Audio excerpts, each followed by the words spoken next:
This is the story of a nun named Sister Lu. People said she constantly broke the rules of the convent. Because of that, no priest or nun wanted to work with her anymore. There was only one exception, Father Novak. He had raised Lu since she was a child and was the only person willing to stand by her. Time and time again he warned her, "You need to stop acting like this, or no one will ever want to work with you." Even today, Father Novak is taking Lu to Rome for an extremely urgent exorcism.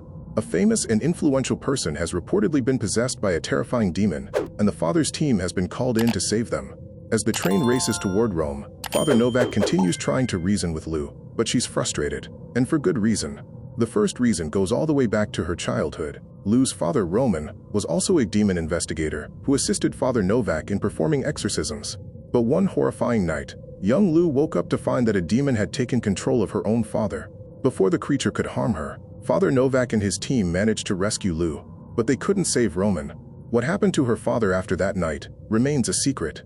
Even now, Father Novak refuses to tell her the truth, and that silence has filled Lu with years of anger. There's another thing that deeply bothers her. Why are only priests allowed to perform exorcisms? Why can't a nun do it too? Lu wants to follow in her father's footsteps and fight demons herself. But every time she brings it up, Father Novak simply tells her to be patient and trusts that everything will work out. Despite her inner turmoil, the train is full of other passengers. Sitting beside Lu is a little girl named Sophia, traveling with her nanny, Sister Nancy. Sophia tries to comfort Lu by saying, "My dad always told me that even the hardest times come to an end if you stay brave." Those words strike a chord with Lu. Curious, she asks, "What does your father do?" Sophia proudly smiles and replies, quote, "He's an engineer, and he's the one who designed this train." Lu assumes the little girl is on her way to reunite with him, and she instantly grows fond of Sophia. But they aren't the only interesting passengers on board. There's also a young couple, Vicky and David. After getting tired of Father Novak's lectures, Lu heads toward the dining car where she crosses paths with them. She ends up helping Vicky, and the two quickly become close friends. Soon, Lu and Vicky grab a few drinks together, and for a while, everything seems perfectly normal. Father Novak is focused on his mission. Sophia is happily enjoying the trip. David is waiting for his girlfriend, and the friendship between Lu and Vicky keeps growing. None of them have the slightest idea that before this journey is over, the train will become the stage for a nightmare beyond imagination. But there was one passenger on that train named Gabriel.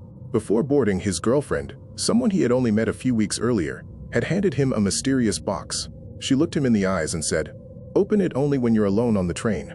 Now Gabriel was finally by himself. As the train sped through the darkness, he remembered her words and slowly opened the box. Inside was a strange statue. It didn't look human at all. Gabriel stared at it, completely confused, wondering what kind of gift this was supposed to be. Just then, Sophia happened to walk past and immediately recognized it. She told Gabriel that the statue represented Asmodeus, the king of demons.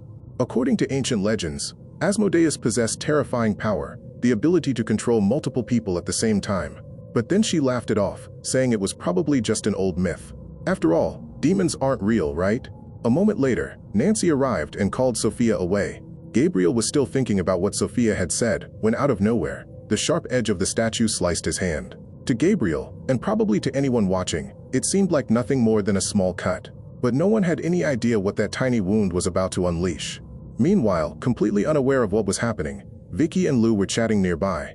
During their conversation, Lu noticed a man named Louis secretly stealing from other passengers.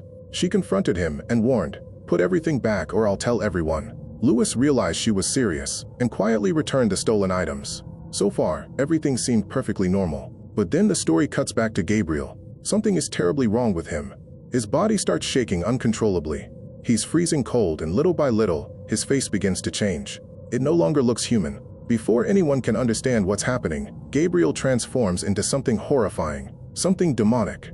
And the moment it happens, the train itself begins to malfunction. The engines start failing.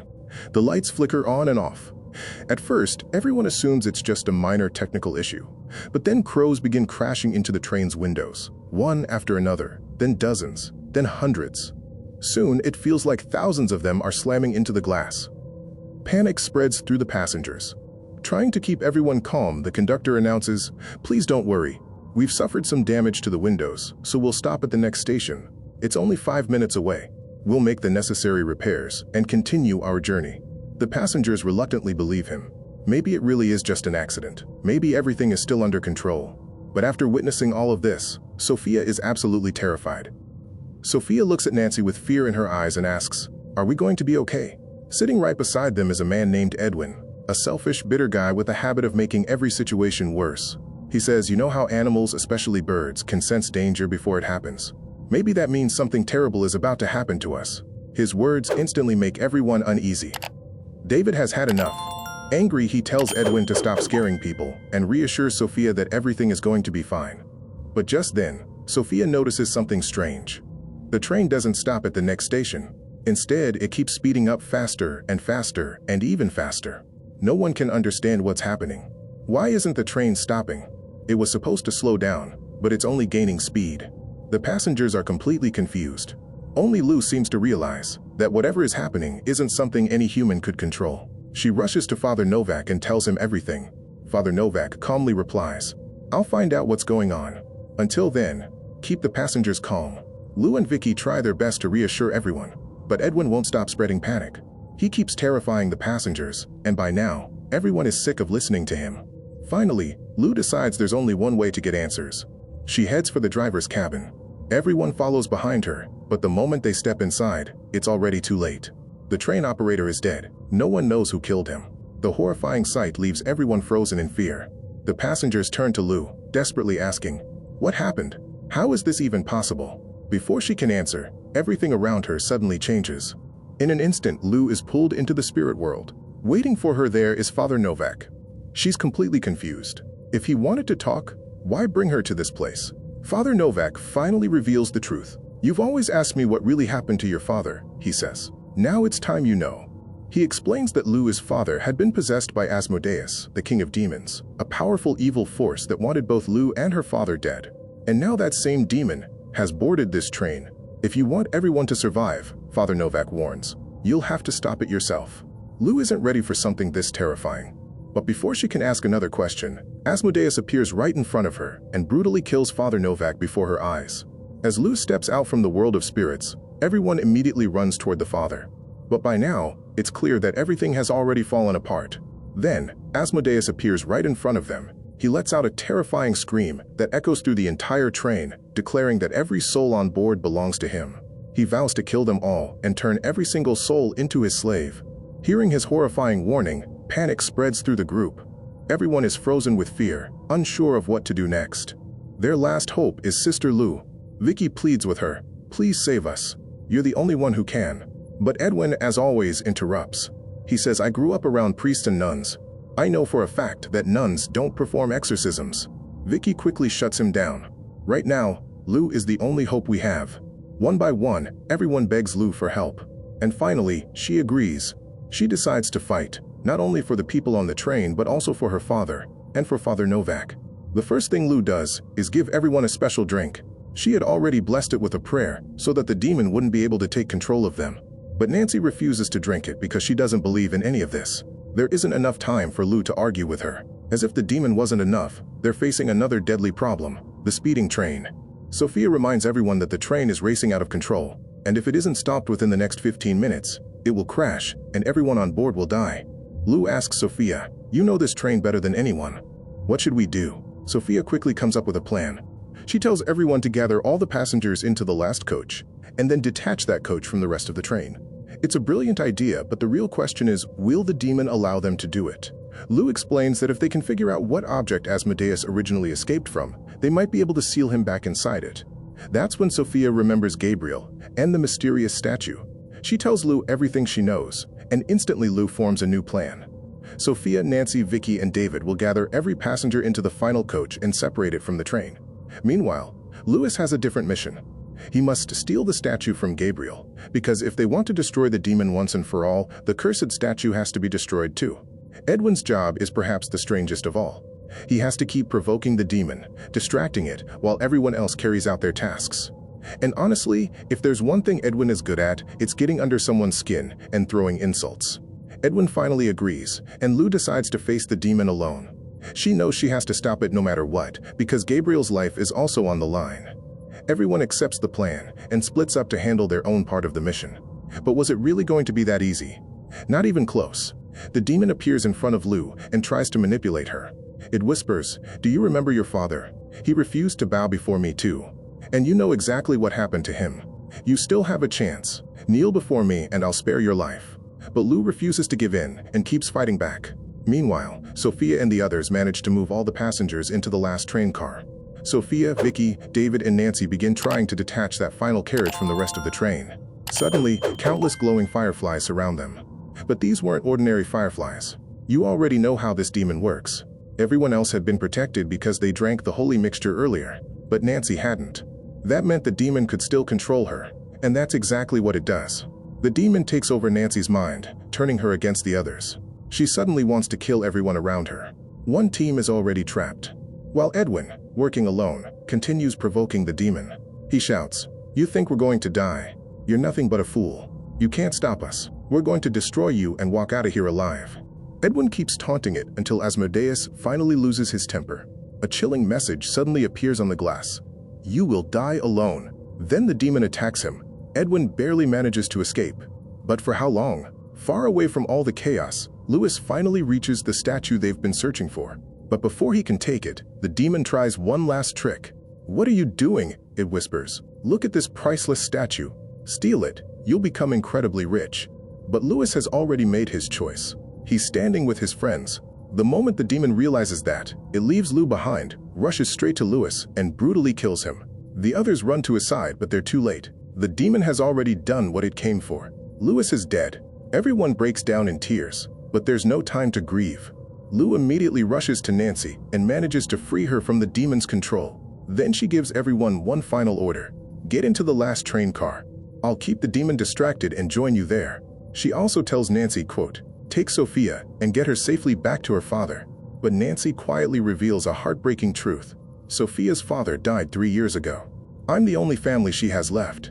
At that moment, Lou sees a reflection of herself and Sophia.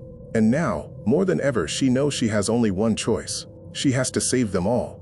Lou sends everyone away from the front of the train. But Edwin, who had finally changed and become a better man, refuses to let her face the danger alone. He tries to stop Lou, but she walks away anyway. Meanwhile, everyone else heads toward the last train car. Before leaving, Edwin tells the group that he's going back to help Lou. They agree and continue toward the rear, where they begin trying to disconnect the final carriage.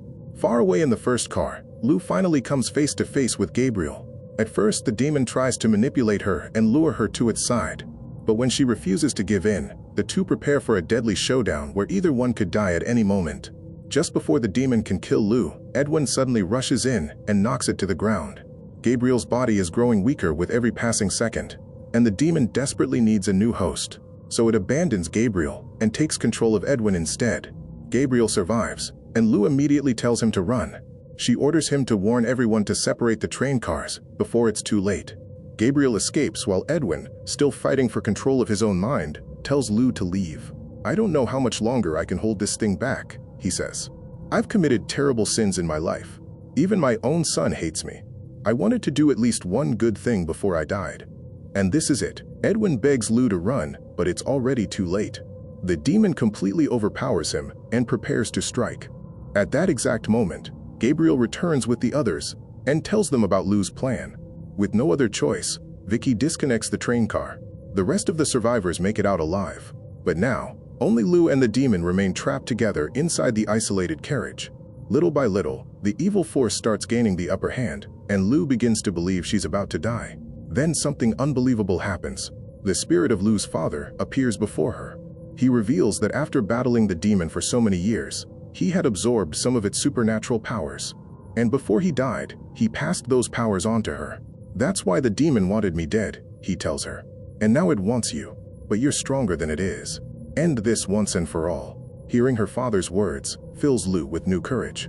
She fights back with everything she has, launches a final attack, and destroys the cursed statue that gives the demon its power. With the statue shattered, the demon is finally defeated for good. But by now, it's already too late. The train is racing out of control at full speed. Just then, Lou remembers something her father once told her, that she has powers hidden deep inside her. At that exact moment, Lou uses those mysterious abilities and suddenly vanishes from the train. Everyone else survives, and later they all gather to attend Edwin's funeral. No one can understand how Lou managed to stay alive, but she lies to everyone, claiming that she jumped off the train at the last second. She also tells Edwin's son what an incredible person Edwin truly was.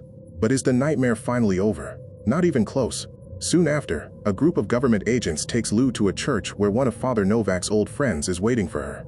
He reveals that Father Novak had known all along that Lou possessed supernatural powers and had shared that secret with him before his death.